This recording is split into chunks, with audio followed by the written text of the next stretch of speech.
नमस्कार मित्र मैत्रिणींनो, हाय फ्रेंड्स, कैसे हो दोस्तों. यंग तरंगमध्ये स्वागत, वेलकम. मी मनीषा उर्फ मनी उर्फ जाऊ दे का माहितीये. माझा मित्र चिन्या उर्फ चिन्मय आहे ना, तो मला म्याव म्हणून चिडवतो. असा राग येतो ना त्याचा, तेव्हा मला म्हणतो तू मांजरीसारखी फिसकारत असतेस म्हणून म्याव. आता तुम्ही सांगा, म्याव कोणाचं नाव असू शकतं का. त्यापेक्षा माझी इंग्लिश टॉकिंग फ्रेंड आहे ना रश्मी, ती मला हाय मन हाय मून अशी हाक मारते. त्या मला एकदम बेस्ट वाटतं, कारण ती इंग्रजी शाळेत जाते ना, एकदम स्टायलिश बोलते ती. माझी आजी सांगते, मने गद्धे मराठीत बोल ग, किती इंग्रजी शब्द ते. नाना आजोबा सांगतात, इंग्रजी व्याकरण पक्क कर. आई म्हणते, मराठी आपली भाषा ग, ती चांगली यायलाच हवी.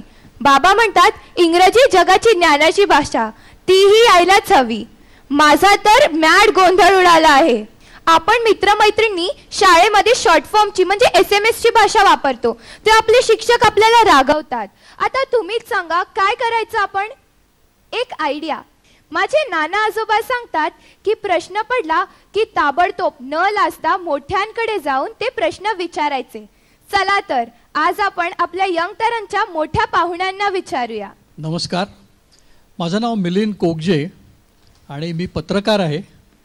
आणि आजचा आपला हा जो कार्यक्रम आहे याचा विषय भाषेशी संबंधित असल्यामुळे त्याच्या संदर्भात फक्त एकच छोटासा मुद्दा सांगतो की मी इंग्रजी आणि मराठी या दोन्ही भाषेमध्ये पत्रकारिता केलेली आहे. माझे नाव रेश्मा वारंग. मी महात्मा गांधी विद्या मंदिर वांद्रे पूर्व या शाळेत सहाय्यक शिक्षिका म्हणून कार्यरत आहे आणि माझा मुख्य विषय मराठी आहे. तर आपण शाळेमध्ये कोणती भाषा संवादासाठी वापरावी ह्याच्यावर आपण एक चर्चा सुरू करूया. तर तुझं मत सांग. शाळेत इंग्रजी वापरतो कारण का जास्तीत जास्त इंग्रजीत बोलल्यावर आपल्याला आपले बोलायची स्किल्स वाढतात. वरून जर आपल्याला वक्तृत्व स्पर्धेत आपण जर भाग घेतला तर आपण त्याच्यात नीट बोलू शकतो इंग्रजीने. म्हणजे तुझं म्हणणं आहे की आपण शाळेमध्ये जो वेळ मिळतो त्याच्यामध्ये इंग्लिश भाषा ह्याचा प्रयोग करायला पाहिजे. तुझं मत काय आहे. जी आपली मातृभाषा आहे ती वापरली पाहिजे, जेणेकरून आपली मातृभाषा आपली सुधारता येईल. मातृभाषा जी आहे ती आपण आपल्या घरी शिकतो, पण आपण ज्या माध्यमात शिकतो आपण ती भाषा वापरायला पाहिजे. तर ह्यावर सर तुमचं काय मत आहे. नाही, मला पहिल्यांदा तिला एक प्रश्न विचारायचा आहे की त्यांनी सांगितलं की इंग्रजी बोललेलं चांगलं असतं कारण आपली बोलण्याची स्किल्स वाढतात, निश्चितच वाढतात, त्याबाबत काहीच प्रश्न नाही. परंतु माझा एक प्रश्न असा आहे की समजा आपली मातृभाषा वेगळी आहे प्रत्येकाची, इंग्रजी नक्कीच नाही आहे, कोणती असेल, तामिळ असेल, तेलुगू असेल, मराठी असेल, अशा वेळेला शाळेमध्ये मित्रांशी इंग्रजीत बोलताना आपल्याला कम्फर्टेबल वाटतं का खूप अवघडल्यासारखं होतं, काहीतरी नीट विचार करून बोलावा लागतो, एक एक वाक्य हळूहळू बोलावं लागतं कारण आधी मनातल्या मनात वाक्य इंग्रजी तयार करायला लागतं, असं काही होतं का. आपण जर बघितलं तर मी जसं मीन्स हे बघितले, जे लोक ज्या कास्टचे आहेत त्याच भाषामध्ये सगळे लोक कन्वर्स करतात. पण माझं मत काय आहे की आपण ज्या शाळेमध्ये जातो, जी लँग्वेज आपण आपल्या मीन्स इंग्लिश आहे तर इंग्लिश मीडियममध्येच इंग्लिशच बोलायला पाहिजे. कारण की का त्याला इंग्लिश मीडियम बोलतात, कारण की त्या शाळेमध्ये आपल्याला इंग्लिश मीन्स शिकायला जास्त हे होतं, तर आपण इंग्लिशमध्ये कन्वर्स करायला पाहिजे दुसऱ्यांशी. आम्ही लहानपणापासून इंग्रजी शिकत आलो आहे, त्यामुळे आम्हाला लवकर पिकअप करायला येतं. म्हणजे ह्यावर तुमचं मत आहे की आपण ज्या माध्यमातून शिकतो आपण ती भाषा वापरली पाहिजे. मला असं वाटतं की या प्रश्नाचा विचार करताना आपल्याला अनेक गोष्टींचा विचार करायला लागेल. सगळ्यात पहिला प्रश्न असा येतो की आपली शाळा कुठे आहे. म्हणजे अगदी तुम्ही एक मुंबईसारखं शहर घेतलं तर या मुंबई शहरामध्ये सुद्धा अनेक छोटी छोटी शहरं दडलेली आहेत. जसं एक कामगार लोकवस्तीतली शाळा असेल, अतिशय उच्चभ्रू लोकवस्तीतली शाळा असेल, किंवा मुंबईच्या बाहेर आपण गेलो तर अगदी एखादी आदिवासी भागातली शाळा असेल किंवा ग्रामीण भागातली एखादी शाळा असेल. तर या प्रत्येक ठिकाणी संवादाची जी भाषा आहे ही तिथल्या स्थानिक गरजांनुसार बदलत राहील आणि ते योग्यच आहे, त्या पद्धतीने बदल नाही. दुसरा मुद्दा असा येतो ह्याच्यामध्ये महत्त्वाचा, तो म्हणजे की कोणत्या इयत्तेतली मुलं एकमेकांशी संवाद साधत आहेत. म्हणजे आपल्याला वयोगटांकडे लक्ष द्यायला लागेल. समजा आपण एक 1ली ते 4थी असा एक वयोगट घेतला, 5वी ते 8वी असा एक वयोगट घेतला, 9वी 10वी असा एक वयोगट घेतला, तर ह्याच्यामध्ये तुमच्या असं लक्षात येईल की पहिली ते चौथीतली मुलं जरी ती इंग्रजी मीडियममध्ये असली तरी अनेकदा मुळात घरातले संस्कार हे मातृभाषेचे असल्यामुळे अनेकदा त्या प्रकारचे शब्द त्याच्यामध्ये येऊ शकतात. अर्थात त्याच्यामध्ये काही वेळेला असंही केलं जातं की काही शाळांमध्ये असं सक्ती केली जाते की ज्या माध्यमाची शाळा असेल त्या माध्यमातच तुम्ही बोललं पाहिजे आणि त्याचा फायदा निश्चित होतो.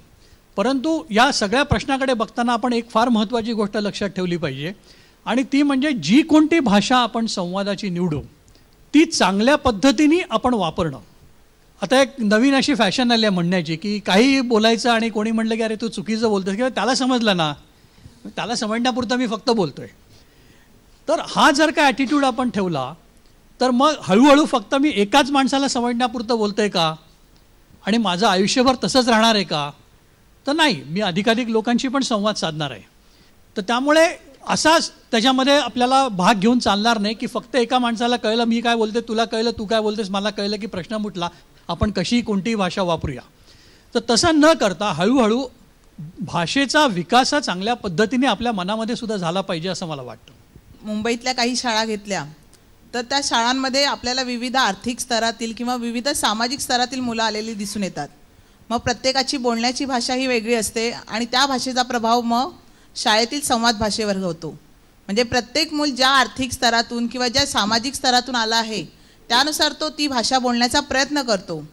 तर आपणच विचार केला पाहिजे की कितपत कोणती भाषा बोलणं योग्य आहे, म्हणजे कोणत्या संवाद भाषेचा आपण वापर करावा.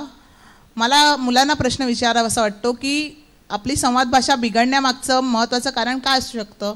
आपण ती जास्त यूज नाही करत, आपण ती जास्त वापरत नाही म्हणून. शाळेमध्ये आपल्याला जो फावला वेळ मिळतो त्या वेळेमध्ये आपण कोणतीही भाषा म्हणजे 2-3 भाषा एकत्र मिक्स करून त्याची भेळ बनवून असं आपण बोलतो. आता खूप शाळांमध्ये इंग्लिश प्लस हिंदी असं बोलतो. तर आपण शाळेच्या फावल्या वेळात किंवा जो टीचर बाहेर गेल्यावर जो वेळ असतो तर त्या वेळेमध्ये आपण कोणत्या भाषेचा प्रयोग केला पाहिजे. आता मी इंग्रजी मीडियममध्ये जाते तर मी तिकडे इंग्रजी बोलायला पाहिजे की कोणती इंग्रजी व्यतिरिक्त कोणती दुसरी भाषा वापरायला पाहिजे.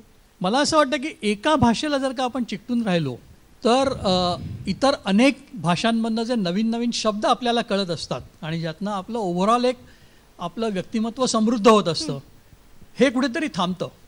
मी फक्त इंग्रजीतच बोलणार म्हटल्यानंतर मला हिंदीतले चांगले शब्द माहिती नसतात किंवा मला मराठीतले चांगले शब्द कळत नाहीत अनेकदा, किंवा वाईस वर्सा. म्हणजे आपण उलटं केलं तरी मी फक्त मराठीत बोलतो म्हटल्यानंतर मला आपण एक ह्या बाबतीत एक उदाहरण फार लक्षात घेतलं पाहिजे की ऑक्सफर्ड डिक्शनरीमध्ये आपल्याकडे वापरले जाणारे जे मराठी किंवा हिंदी म्हणूया आपण जास्त करून असे काही शब्द त्यांनी आता इंग्रजी म्हणून ॲक्सेप्ट केलेले आहेत, त्यांनी मान्य केलेले आहेत आणि त्यांचा ऑक्सफर्ड डिक्शनरीमध्ये समावेश झालेला आहे. भाषा ही अशा पद्धतीने समृद्ध होत असते. तू जो मुद्दा मांडलास की मिक्स भाषेचा, ज्याला आपण इंग्लिश वगैरे असे हल्ली शब्द त्याला वापरतात, तर त्याच्यामध्ये मला असं वाटतं की तो प्रकार तितकासा मात्र चांगला नाही आहे. म्हणजे एकाच वाक्यामध्ये 2 शब्द हिंदी, 2 मराठी, 2 इंग्लिश असं बोलून जे काही एक वाक्य बनवलं जातं. म्हणजे माझा एक मित्र नेहमी मला अशा भाषेचं एक उदाहरण देतो की मेरे घर में मेरे फ्रेंडा आने वाले आहे. तर हे कुठेतरी चुकीचं आहे, हे बरोबर नाही. परंतु सततच मी फक्त इंग्रजीत बोललं पाहिजे किंवा सततच फक्त मी एकाच भाषेत बोललं पाहिजे याच्यामुळे मी मगाशी म्हटलं असं की अनेक नवीन भाषा, नवीन शब्द, त्यातल्या रचना अशा अनेक समृद्धतेला आपण मुकत असतो. हा मुद्दा आपण लक्षात घेतला पाहिजे. म्हणजे आज काय परिस्थिती दिसते की मुलं बोलताना एकाच वाक्यामध्ये बरेच मराठी, हिंदी, इंग्रजी हे सगळे शब्द एकत्र वापरत असतात. म्हणजे वेगवेगळ्या भाषा शिकाव्यात पण त्या बोलताना त्या एकसंध असल्या पाहिजे. कोणत्याही भाषेची सरमिसळ दुसऱ्या भाषेत होता कामा नये. तुम्ही बरेच जण आता वेगवेगळे शब्द तुम्ही शाळेत वापरता. तुम्ही मित्रांमध्ये बोलताना कशा प्रकारे बोलता. काय नाक्या मस्तानी, किती दिवसांनी.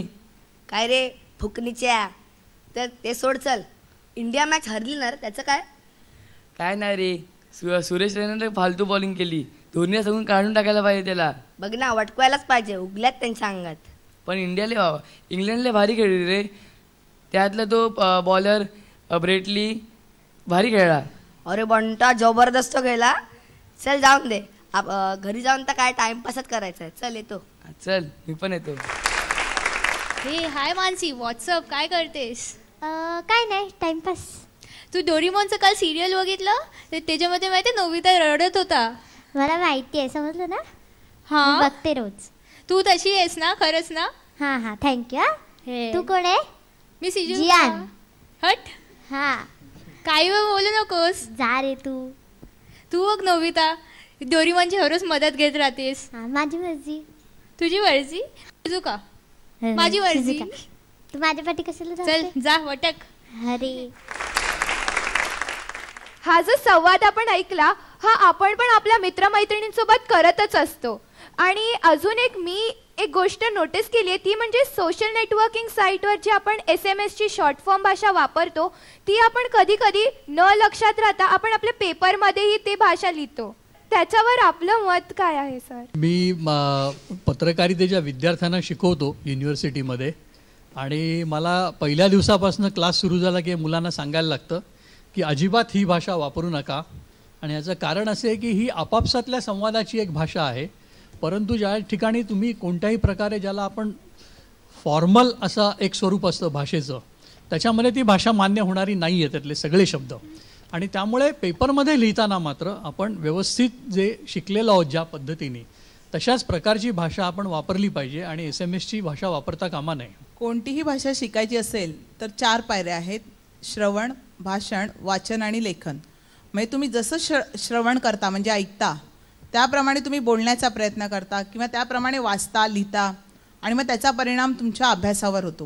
म्हणजे मी शाळेत शिकवताना मला बरेच अनुभव आले आहेत की मुलांना एखादी गोष्ट चांगली किंवा सुंदर वाटली की लगेच हां काय भारी आहे, किंवा एखाद्याचं शिकवणं आवडत असेल शिक्षकाचं, हां हे शिक्षक सही शिकवतात, किंवा एखादा कोणी त्रास देत असेल, अरे किती पकावतोस, किंवा एखादी गोष्ट नगण्य वाटली, चांगली वाटली नाही, तशा वेळेला फालतूच आहे, असे काही मुलं बोलत असतात. मग तुम्हाला विद्यार्थी म्हणून या गोष्टी कितपत योग्य वाटतात? खरं तर आपण ती भाषा नाही वापरायला पाहिजे, कारण का जी भाषा आहे त्याला म्हणजे ती वाईट ठरत असते आणि वेगळे वेगळे शब्द आपण शिकतो त्याच्यानी. प्रत्येक पिढीमध्ये स्वतःची एक भाषा तयार होत असते, हा फार एक गमतीशीर भाग असतो. त्याच्यात ते विशिष्ट शब्द येत असतात, कालांतराने ते जातात आणि मग नवीन शब्द येतात. त्यातले वाईट शब्द निश्चितपणे आपण बाजूला काढले पाहिजेत, परंतु सगळेच शब्द वाईट असतात असं नाही, किंवा सगळीच बोलण्याची स्टाईल अतिशय वाईट असते असंही नाही. त्यामुळे काही प्रमाणात ती एक तयार होणारी जी एक भाषा असते नवीन गप्पांमधनं, आपापसातल्या गप्पांमधनं, ही फार गमतीशीर असते. आणि काही प्रमाणात त्याचा एक त्या भाषेचा जो लहेजा आहे, त्याचं जे टेक्स्चर आहे, हे कायम ठेवायला निश्चित हरकत नाही. मी म्हटलं असं फक्त त्यातला वाईट भाग बाजूला काढून. म्हणजे भाषा ही अशीच तयार होत असते की आपल्या मराठी भाषेत सुद्धा आपण बघायला गेलं तर इतर भाषांमधले बरेच शब्द आलेले आहेत. संस्कृत किंवा इंग्रजी, फारसी, उर्दू अशा बऱ्याच भाषांमधले शब्द आपल्या भाषेत इतक्या सहजपणे आले की आपण म्हणू शकणार नाही की ते दुसऱ्या भाषेतले आहेत. त्यामुळे आपण तो विचार करणं फार आवश्यक आहे. मला असं वाटतं की हे सगळे जे आपण शब्द वापरतो ह्याची म्हणजे हे कुठेतरी उगम पावतात आणि त्याचं प्रामुख्याने कारण मला वाटतं की चित्रपट आहेत. आपण आजकाल जे आजूबाजूला चित्रपट बघतो किंवा कार्टून्स बघतो यामार्फत आपल्याला विविध शब्द कळतात आणि आपण त्यांना काही काही मॉडिफाय करून यूज करतो आपल्या सामान्य जीवनात. तर मग या सगळ्यामध्ये प्रामुख्याने माझी ॲडवाईस अशी असेल की आपण जे चित्रपट बघतो त्यामधले आपल्याला काय चांगलं घेता येईल याचा प्रामुख्याने विचार आपण केला पाहिजे. केवळ चित्रपटच नाही तर एकूण माध्यमांचा आपल्या भाषेवरती होणारा परिणाम. आणि माध्यमं जेव्हा आपण म्हणतो तेव्हा त्याच्यामध्ये आत्ता आपण ज्या माध्यमात बोलतोय हे टेलिव्हिजन माध्यम आहे, किंवा आपण रोज वर्तमानपत्र, पुस्तकं, साप्ताहिकं वाचतो तेव्हा हे छापील माध्यम आहे. इंटरनेटवरती आपण वर्तमानपत्र, लेख वगैरे वाचत असतो, ब्लॉग्स अनेक लोक लिहितात ते वाचत असतो, हे इलेक्ट्रॉनिक माध्यम आहे. मग त्यात सिनेमाही आले, रेडिओ आला, FM रेडिओ आता हल्ली खूप लोकप्रिय आहे, त्यामुळे FM रेडिओवरची भाषा. तर असे हे जे सगळी ही जी माध्यमं आहेत ही आपल्या कानावरती सतत पडत असते. आणि यातला एक गमतीचा भाग आपण लक्षात घेतला पाहिजे की अनेकदा आपल्याला लक्षात सुद्धा येत नसतं की आपण काहीतरी ऐकतोय आणि ते आपल्या कानावरती पडत असतं. कोणीतरी दुसऱ्याने रेडिओ लावून ठेवलेला असतो, आपण काय मुद्दामून तो लावतो असं नाही. घरामध्ये सहज टेलिव्हिजन चालू असतो, आपणच तो लावलेला असतो असं नाही, परंतु ती भाषा मात्र आपल्या कानावर पडत असते आणि त्याचा परिणाम आपल्यावरती होत असतो. आणि त्यामुळे या माध्यमांमध्ये सुद्धा जर का काही चुकीची भाषा वापरली गेली, आणि जी जाते अनेकदा असं आपल्याला दिसतं. जेव्हा मी चुकीची म्हणतो तेव्हा मी चांगलं वाईट या अर्थाने म्हणत नाही, परंतु चुकीची म्हणजे चक्क ज्याचं व्याकरणच चुकीचं आहे. अशा पद्धतीने चुकीची भाषा जी वापरली जाते ती आपल्याला समोर अनेकदा आपण न्यूज चॅनल बघत असू तर समोरनं एक बातम्यांची पट्टी जात असते, त्याच्यामध्ये अनेक चुका आपल्याला दिसतात. मी या माध्यमांमध्ये काम केलेलं असल्यामुळे मला माहिती आहे की या चुका कशामुळे होतात.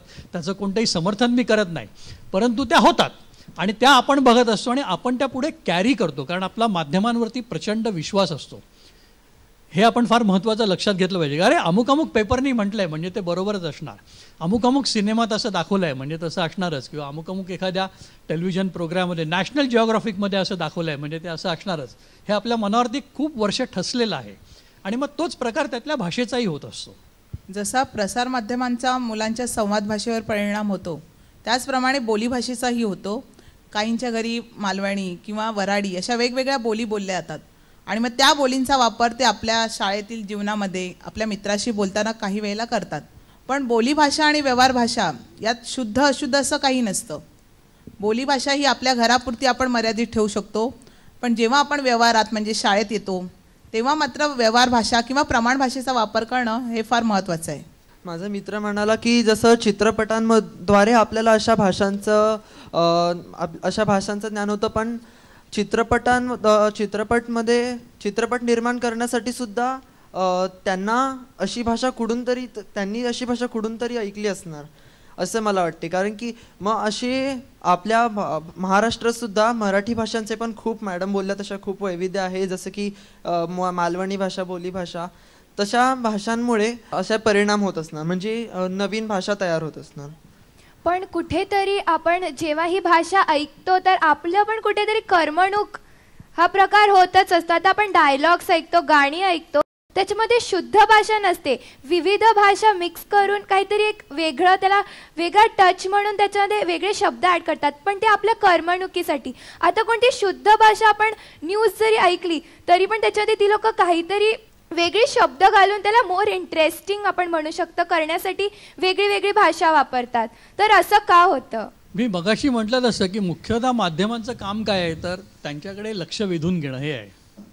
मी समजा एक माध्यम आहे, आत्ता तुम्ही सगळेजण माझं बोलणं ऐकताय, मी जे बोलतोय ते तुम्हाला काही इंटरेस्टिंग समजा वाटत नसेल तर तुम्ही ऐकणारच नाही, तुमच्या आपापसात तिकडे चर्चा सुरू होतील. आता आपण कार्यक्रमात आत्ता आहोत म्हणून कदाचित तुम्ही हे करणार नाही, परंतु असंच एक क्षणभर इमॅजिन करा की इथे कॅमेरे बिमेरे काही नाही आहेत आणि असं काही कार्यक्रम चालू नाही, आपण असे सहज बसलेलो आहोत आणि मी जर का खूप काहीतरी कंटाळवाणं बोलायला लागलो तर तुम्ही तिकडे अजिबात लक्ष देणार नाही. आणि माध्यमांना तर सतत लोकांचं लक्ष आपल्याकडे खेचायचं असतं, कारण माध्यमांचा संपूर्ण व्यवसाय त्याच्यावरती अवलंबून असतो, ज्याला आम्ही इंग्रजीमध्ये विशेषतः टेलिव्हिजनच्या संदर्भात आम्ही हा शब्द वापरतो की किती आयबॉल्स तुम्हाला मिळाले, म्हणजे किती जणांनी तुमचा कार्यक्रम बघितला. TRP हा शब्द आपल्याला सगळ्यांना माहिती आहे. एक वर्तमानपत्र समजा आपण उघडलं आणि त्या वर्तमानपत्राची भाषा खूप प्रचंड कंटाळवाणी, प्रल्लेदार वाक्य, लांब लांब वाक्य अशी असतील तर किती जण ते वर्तमानपत्र वाचतील? एक पहिले 2 वाक्य वाचतील आणि ठेवून देतील. तर त्यामुळे माध्यमांना जास्तीत जास्त वाचक, जास्तीत जास्त प्रेक्षक हे मिळवायचे असतात आणि त्यामुळे त्याकरता ते विविध कृत्या वापरत असतात. मग त्या काही वेळेला व्हिज्युअली असतात, काही वेळेला ऑडिओच्या पण असतात, परंतु आपण मात्र त्याच्यातनं काय घ्यायचं आणि काय नाही हे लक्षात ठेवलं पाहिजे, कारण ते सगळं करतात ते बरोबर असेलच असं नाही. माध्यम आणि चित्रपट वगैरे या सगळ्याचा प्रभाव मुलांवर पडला आहे, पडतो आहे आणि पडणार आहे. तर त्याच्यातून आपल्याला काय वेगळं करता येईल का? म्हणजे त्याच्यापासून पूर्णपणे लांब तर आपल्याला त्यांना ठेवता येणार नाही, ती भाषा पूर्णपणे बदलू शकणार नाही त्यांची, पण चांगलं वाईट म्हणजे एखादी शिवी असेल तर खरं स्पष्ट सांगायचं तर त्या शिव्यांचा अर्थ मुलांना माहीत नसतो, पण कुठेतरी पिक्चरमध्ये कोणाचं तरी ऐकल्यामुळे ती मुलं ते बोलायला लागतात. तर आपण निदान तो शब्द वाईट आहे आणि हल्ली इंटरनेट खूप सहजी उपलब्ध झालेलं आहे प्रत्येक 5वी 6वीच्या मुलांनासुद्धा, तर बाहेरच्या काही यूट्यूबवरनं वगैरे क्लिप्समधनं आपल्याला खूप विचित्र बघायला मिळतं, ऐकायला मिळतं. ते इझिली मुलं लगेच घेतात आणि त्याप्रमाणे वागायला बोलायला सुरुवात करतात. तर पालकांचं मला असं वाटतं की थोडंसं लक्ष असावं मुलांवर, की पूर्णपणे त्याला ओढून पण घ्यायचं नाही आणि पूर्णपणे सैल पण नको सोडायला, पण सुवर्ण मध्य साधून आपल्याला त्याच्यावर चांगले संस्कार करायचे, त्याच्या वागण्या बोलण्यामध्ये चांगला आपलेपणा आणि वाक्य नीट यायला पाहिजे, संवाद नीट साधता आला पाहिजे त्याचा दुसऱ्यांबरोबर, हे बघणं गरजेचं आहे असं मला वाटतं. अशा वेळेला मुलांना विधायक कार्याकडे कसं नेता येईल याकडे पालकांनी लक्ष द्यावं. उदाहरणार्थ त्यांच्यामध्ये वाचनाची आवड कशी निर्माण होईल, की ज्यायोगे चांगले शब्द त्यांच्या वाचनात येतील आणि ते बोलायला सुरुवात करतील. म्हणजे ज्यातून शिव्या वगैरे आहे की मुलांना कळतं ते वाईट आहे तरी पण ते देण्याचा प्रयत्न करतात, कारण इतरांच्या दृष्टीने मग ते काहीतरी बावळट आहेत असा समज होतो. म्हणून मुलं अशी धाडस करण्याचा प्रयत्न करतात. मला वाटतं यांनी फार महत्त्वाचा मुद्दा उपस्थित केला आहे आणि तो म्हणजे वाचनाचा. या सगळ्याच्या मुळाशी आपण शेवटी जर का गेलो तर हे सगळे वरवरचे अनेक प्रश्न आहेत, परंतु या सगळ्याच्या मुळाशी शेवटी येतो ते आपण अशा एका गोष्टीकडे की वाचन आपलं सगळ्यांचं कमी होत चाललेलं आहे आणि त्याचे हे परिणाम आता आपल्याला हळूहळू दिसायला लागले आहेत. त्यामुळे कुठनंही कशीही भाषा उचला, कशीही वापरा, कशीही भाषा जरी तुम्ही ऐकलीत तरीसुद्धा जर का तुमचं वाचन चांगलं असेल आणि वाचनातनं तुमच्यापर्यंत चांगली भाषा आत्तापर्यंत पोचलेली असेल तर तुम्ही जेव्हा ती भाषा वापरता तेव्हा ती चांगल्या पद्धतीनेच वापरता.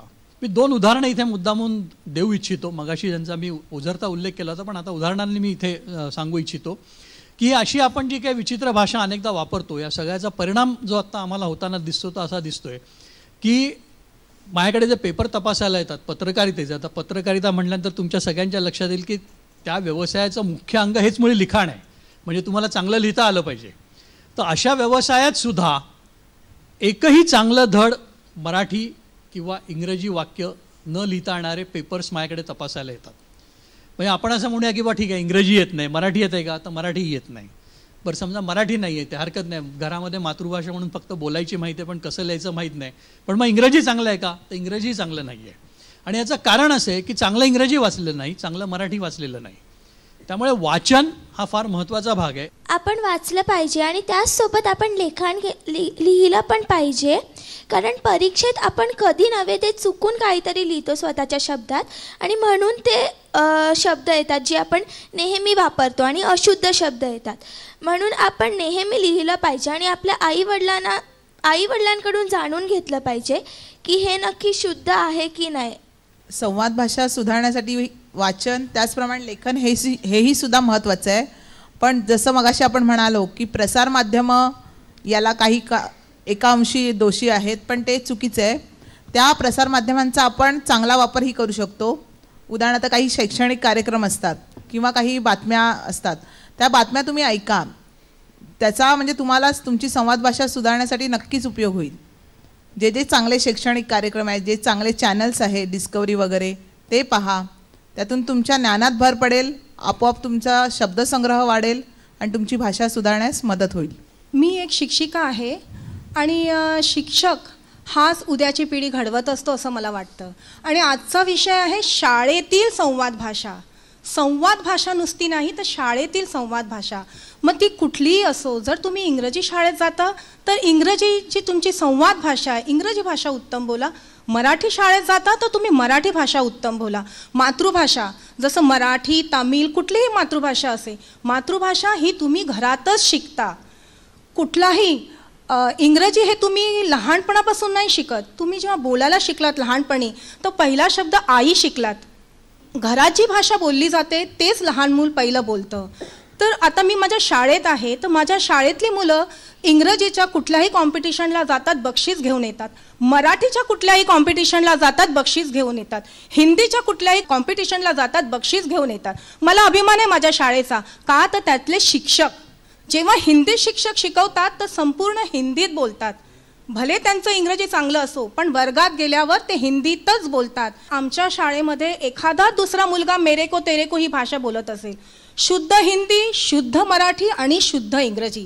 तर ही शाळेतील जी संवाद भाषा आहे याला पूर्णपणे शिक्षक जबाबदार आहेत. मुलं आहेत पण शिक्षक आणि त्याचं मॅनेजमेंट, आजूबाजूचं वातावरण. आमच्या शाळेत जर इंग्रजीशिवाय तुम्ही हिंदी दुसरी भाषा बोललात ताबडतोब शिक्षा दिली जाते.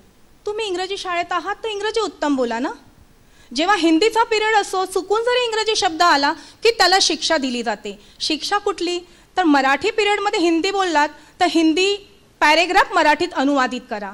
जर तुम्ही असं केलात तर तुमच्या 3 लँग्वेज आहेत आपल्या देशाच्या महत्त्वाच्या, तुमची मातृभाषा, हिंदी आणि इंग्रजी, ह्या तिन्ही भाषांवर तुम्ही प्रभुत्व मिळवू शकता.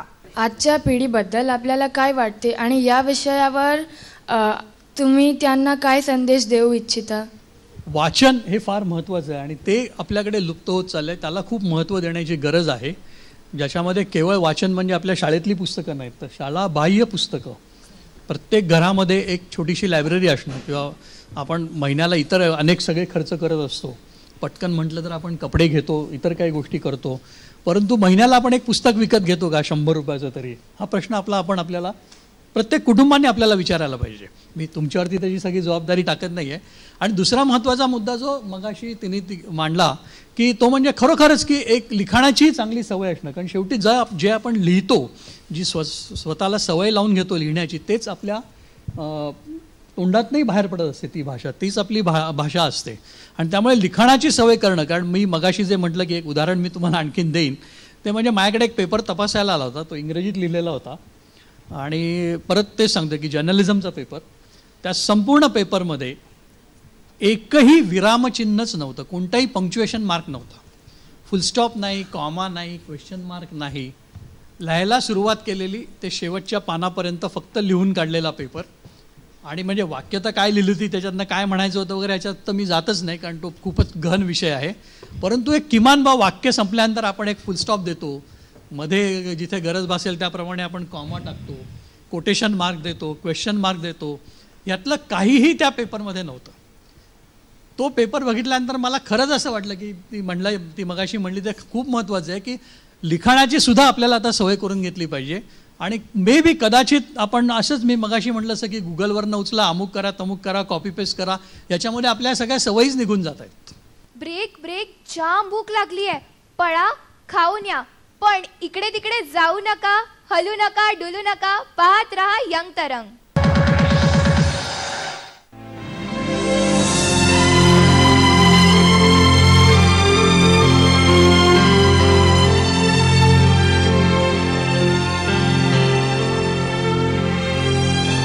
अवतीभवतीच्या घडामोडींचं समतोल भान येण्यासाठी पाहायलाच हव्या सह्याद्री वाहिनीवर दुपारी 2:30च्या बातम्या. यंग तरंग मध्ये पुन्हा एकदा स्वागत, वेलकम. तर इकडे कुणाला काही प्रश्न विचारायचे आहेत? जसं आता आपण बघतोय की हिंदी भाषेत जेव्हा आपण नातेवाईकांबरोबर किंवा आपल्या मित्रांसोबत बोलतो तर तू, मैं असं बोलतो, पण खरी शुद्ध हिंदी ही आप, हम अशी आहे. तर तुम्हाला काय वाटतं, हे बदल व्हायला पाहिजे की नाही? नाही, भाषेमध्ये काही चांगल्या गोष्टी आहेत त्या रिटर्न करायला आहे तशाच ठेवायला काहीच हरकत नाही आहे. मला एक त्याच्या पुढे जाऊन एक मुद्दा असा मांडायचा आहे, भाषेच्या संदर्भामध्ये आपण बोलतोय म्हणून, की भाषा ही शेवटी कशाकरता आहे? तर भाषा ही शेवटी आपल्या भावना पोचवण्याकरता आहे. हा मुद्दा आपण लक्षात घेतला पाहिजे.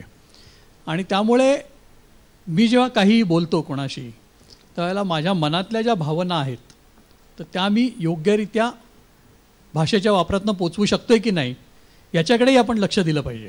गमतीशीर प्रकार तुम्हाला सांगतो की समजा असं इमॅजिन करा की मी एक तुम्हाला जोक सांगतोय आणि मी तो खूप रडत रडत सांगितला, किंवा एखादी मी वाईट बातमी तुम्हाला सांगतोय आणि मी खूप हसत हसत सांगितले, तर ऐकणाऱ्याला ते खूप विचित्र वाटेल. मग तुम्ही म्हणाल हा काय वेडा माणूस आहे काय, इतकी वाईट बातमी आपल्याला सांगतोय, कुठेतरी मोठा अपघात झाल्याची आणि हसत हसत सांगतोय मजा वाटल्यासारखी. तर हा भाग त्याच्यामध्ये फार महत्त्वाचा असतो की शेवटी तुम्ही जे बोलणार आहात किंवा तुम्ही जे बोलत आहात त्यातली जी भावना आहे त्या पद्धतीने तुम्ही ती पोचवत आहे की नाही. आणि मग त्याकरता एक महत्त्वाचा भाग येतो आणि तो म्हणजे आपल्या देहबोलीचा, बॉडी लँग्वेजचा. आपल्यापैकी अनेकांना हे कल्पना असेल की आपण अनेकदा न बोलताही एकमेकाला खूप काही सांगत असतो खुणा करून. तर ज्याच्या त्याला बरोबर कळतात, मित्र असतील किंवा मैत्रिणी असतील, त्यांना न बोलताही ते कळतं बरोबर. किंवा काही वेळेला आपण बोलत नाही, परंतु आपल्याला काय वाटतंय ते आपण केवळ मला खूप राग आला आहे हे समजा मला दाखवायचं असलं, तू असं वागलास म्हणून मला खूप राग आला आहे, तर मी तोंडाने म्हणणार नाही, परंतु मी एकदम तुझ्यासमोर पाय आपटून गरकन फिरून निघून जाईन. म्हणजे मग सगळ्यांना कळेल किंवा किमान तुला तरी कळेल की मला खूप तुझा राग आलेला आहे. त्यामुळे भावना, देहबोली आणि भाषा या 3 गोष्टी एकमेकांशी खूप कनेक्टेड आहेत. हे आपण सगळ्यात पहिल्यांदा भाषा वापरताना लक्षात घेतलं पाहिजे. आजकालच्या मुलांची भाषा खूप बिघडत चालली आहे, तर ती सुधारण्यासाठी काय करता येईल असं तुम्हाला वाटतं? वाचन हे हवंच मुलांचं. त्याचप्रमाणे तुम्ही प्रसारमाध्यमांचा चांगल्या प्रकारे वापर करू शकता. काही चित्रपट जे चांगले आहेत ते मुलांनी अवश्य पाहावेत. उदाहरणार्थ तुकाराम असेल किंवा लोकमान्य टिळक यासारखे जे चांगले चित्रपट आहे की ज्यातून आपल्या चारित्र्याचं संवर्धन होण्यास मदत होईल किंवा ज्यातून भाषेचा विकास होईल तर असे चित्रपट पाहावेत. त्यानंतर संवाद भाषेचा आपण विषय निघाला म्हणून सांगते की दुसऱ्याशी बोलतानाही सुसंवाद झाला पाहिजे, की आपल्यामुळे कोणाच्या भावना दुखावता कामा नये. बऱ्याच वेळेला आपण काय करतो, एखाद्याच्या स्वभावावरून किंवा एखाद्याच्या दिसण्यावरून आपण त्याला नावं ठेवतो आणि त्याच्याशी त्यातूनच संवाद सुरू होतो. मग अशा वेळेला समोरची व्यक्ती आपलं काहीच ऐकून घेण्याच्या मनस्थितीत नसते. म्हणून असं कधीही कोणाला दुखवायचं नाही आपल्या संवादातून. आता माझं फॅमिली बॅकग्राऊंड महाराष्ट्रीयन आहे. आम्ही सगळे आई बाबा आजी वगैरे सगळे घरी मराठीच बोलतो. तर मग आता मला माझी इंग्लिश इम्प्रूव्ह करायची आहे. तर मग मी माझ्या फ्रेंड्सबरोबर किंवा टीचर्सबरोबर मी इंग्लिशच बोलणार इम्प्रूव्ह करायची असेल तर. तर तुम्ही बोललात की वाचन हे खूप महत्त्वाचं आहे, पण वाचनाबरोबर आपल्याला बोलता पण आलं पाहिजे, जे आपण असं एक्सप्रेस करू शकतो त्याला. केवळ तुम्ही फक्त वाचत राहिलात आणि बोललाच नाहीत समजा, तर त्याच्यात दोन तोटे आहेत. एक म्हणजे तुम्ही जेवढं सगळं ज्ञान कमावलेलं असेल ते सगळं तुमच्याकडेच राहील, ते दुसऱ्यांपर्यंत पोहोचणार नाही, कारण तुम्ही कोणाशी बोलतच नाही आहात. आणि हळूहळू तुमची संवाद क्षमताच नाहीशी होईल. आणि आपलं तर माणसाचं इसेन्शियल काय आहे तर ती संवाद क्षमता आहे, आपलं फार महत्त्वाचं एक अंग आहे आपल्या संपूर्ण व्यवहाराचं. त्यामुळे संवाद हाही करत राहिला पाहिजे, परंतु तो संवाद चांगला व्हावा याकरता वाचनाचा वापर आपण केला पाहिजे. म्हणजे वाचनाने तुम्हाला दोन गोष्टी मिळू शकतात हे लक्षात ठेवलं पाहिजे. वाचनाने माहिती मिळते हा एक भाग झाला, परंतु वाचनातनं भाषासुद्धा समृद्ध होते हा त्यातला दुसरा भाग झाला. आणि तिसरा एक भाग आपण लक्षात घेतला पाहिजे की भाषा आपल्याला खरोखर चांगल्या पद्धतीने वापरायची असेल. संवाद भाषामध्ये आपण शाळेचा विचार करतोय म्हणून शाळेबद्दल आपण बोलतोय, परंतु एकूणच आयुष्यात मला जर का ती चांगली करायची असेल तर आपण कधीतरी असा रोज एक 5 मिनटं तरी विचार करतो का की आज मी दिवसभरात काय काय कोणाशी बोललो आणि त्याच्यात कुठे काय माझं चुकलं का बोलताना. म्हणजे मॅडमनी सांगितलं तसं एक प्रकार म्हणजे मी काहीतरी वेड्यासारखं बोलून तुम्हाला दुखवलं हा एक प्रकार झाला, परंतु दुसरा प्रकार म्हणजे मी काय तुम्हाला दुखवलं नाही, काही नाही, मी साधंच बोललो, परंतु माझी भाषाच चुकीची होती तुमच्याशीच मी बोललो ते.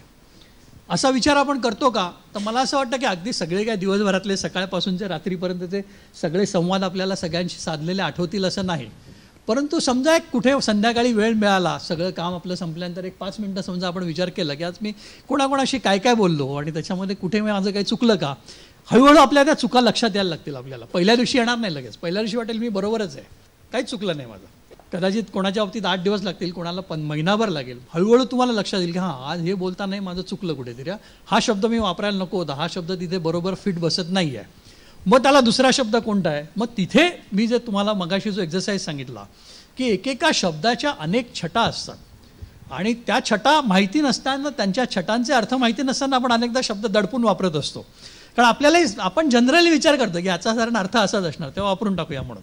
हे माझ्याही बाबतीत घडतं, म्हणजे मी फक्त तुम्हालाच सांगतोय असं नाही, आजही माझ्या बाबतीत अनेकदा असं घडतं की मला काय तो शब्दाचा अर्थ अनेकदा माहिती असतो असं नाही, पण जनरली माहिती असतो त्याच्या आधारे मी तो वापरतो. पण मी नंतर जर का जाऊन बघितलं तर माझ्या असं लक्षात येतं की डिक्शनरीमध्ये तो शब्दाचा अर्थ त्या अर्थाने वापरणं बरोबर नाही आहे. म्हणजे एखादा शब्द असतो समजा की जो फक्त निगेटिव्ह कॉन्टेक्स्टमध्येच वापरायचा असतो आणि तो मी पॉझिटिव्ह कॉन्टेक्स्टमध्ये वापरून टाकतो. त्या हे बारकेसारख्या छटा असतात या सगळ्या शब्दांच्या. ह्या हळूहळू तुम्ही जेव्हा असा विचार करायला लागता भाषेवरती, थोडंसं एक मागे जाऊन मनन करता की आज मी काय भाषा वापरली आणि कोणाशी काय बोललो, त्याच्यातनं तुम्हाला त्या चुका कळायला लागतात. संवाद भाषेत व्याकरण शुद्धता सरांनी सांगितल्याप्रमाणे हवीच. म्हणजे तुम्हाला कालांतराने ते कळू लागेल की आपण काहीतरी चुकतोय, म्हणजे आपलं काय बरोबर असायला हवं. यातून तुम्ही व्याकरणाचे नियम शिकाल आणि ती भाषा अचूक बोलू शकाल. त्याचबरोबर त्या भाषेचं सौंदर्य जर जाणून घ्यायचं असेल याच्या पुढे, तर मग तुम्ही त्या भाषेमध्ये असणारे म्हणी, वाक्प्रचार, अलंकार याचा सुद्धा वापर आपल्या संवाद भाषेत करू शकता. आजकालची जी पिढी असते तर त्यांना खूप सारे म्हणजे ॲक्टिव्हिटीज ते लोक करतात, जसे शाळेतून आल्यावर मग नंतर क्लासेस, परत दुसरे कोणते classes, guitar classes, dance classes, मग त्यांना कुठून तर टाईम काढायला पाहिजे.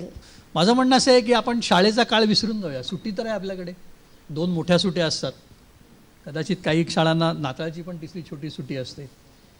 हे दिवस तर आपल्या हातात असतात, त्याच्यामध्ये थोडासा वेळ आपल्याला मिळतो. तर त्याच्यामध्ये किमान एका सुट्टीत मी एक तरी छोटं पुस्तक वाचून पूर्ण करीन, एवढं जरी मी ठरवलं तरी त्याच्यातनं आपल्याला खूप काही मिळू शकतं. आणि मी म्हटलं असं की एकेका आहे ना प्रश्नाचा आपण शोध घेत गेलो ना तर मग ते ऑब्जेक्टिव्ह होतं आपलं आणि मग त्या दृष्टीने आपण ते वाचायला लागतो. जनरल मी काहीतरी वाचीन असं म्हटलं तर कदाचित नाही होणार, परंतु समजा असं धरून चाला की तुमच्या इतिहासाच्या पुस्तकामध्ये एका XYZ नेत्याविषयी माहिती आहे, ती छोट्या प्रमाणात आहे, अगदी काय समजा 3 पॅराग्राफ दिलेले आहेत. तर 3 पॅराग्राफनी माझं समाधान नाही झालेलं. आता मला या माणसाविषयी अधिक माहिती पाहिजे.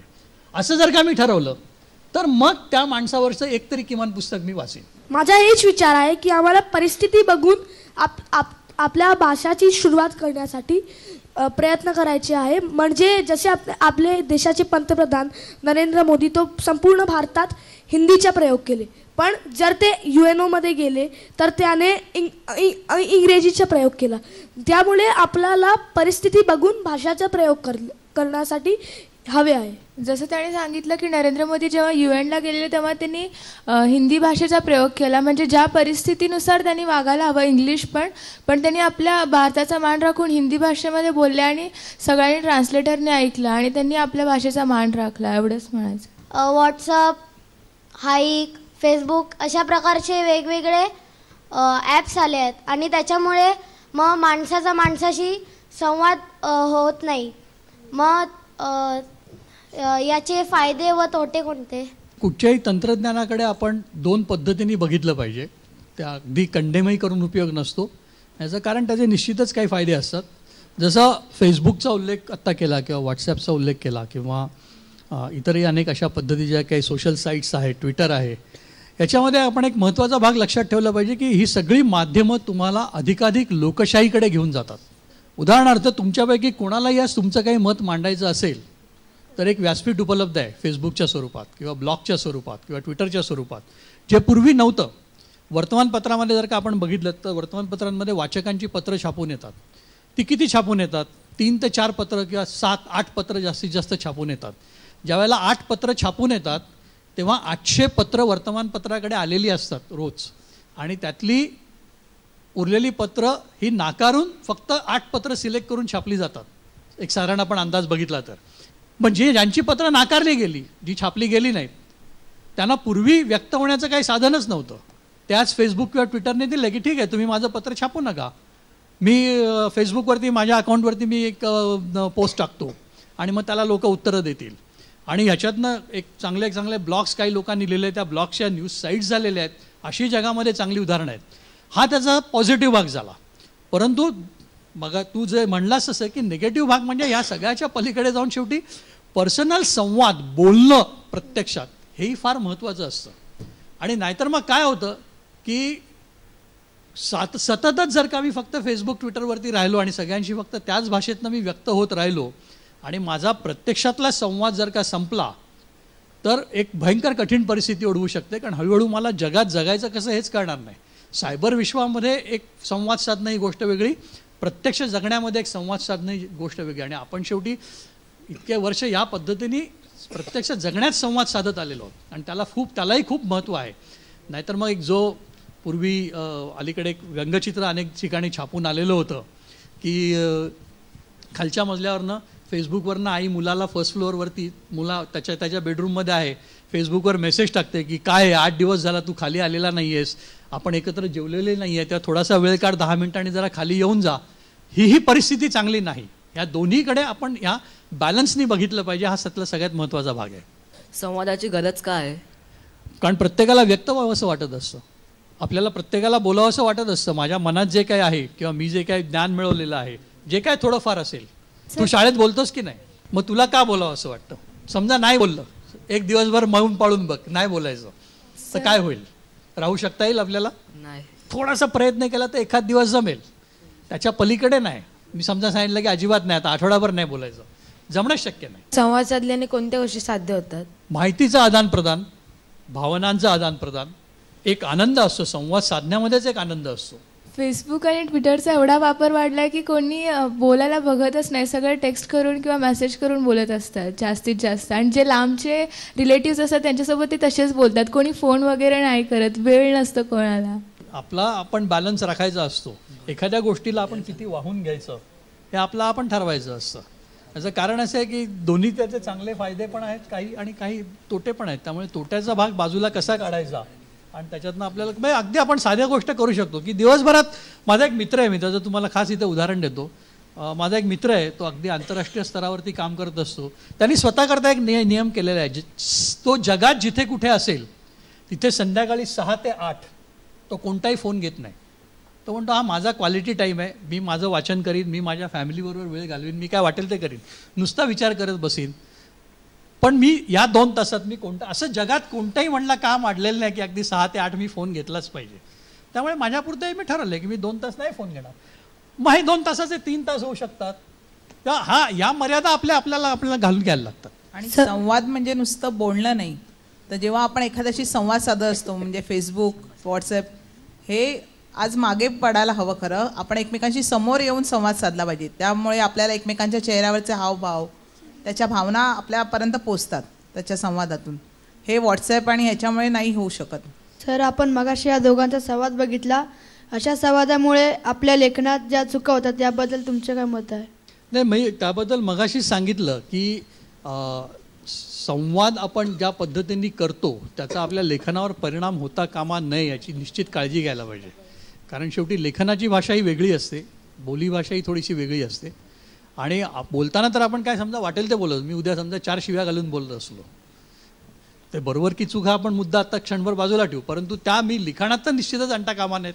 दोस्तांनो, मी अशी मॅड गप्पा मारण्यात एक्सपर्टच आहे, पण लक्षात ठेवा 3 भाषा तरी यायलाच हव्या, त्याही नीट आणि बेस्ट. काय, मला आता क्लासला जायचं आहे, मला खूप उशीर झालाय, तर पुन्हा एकदा भेटूया. बाय.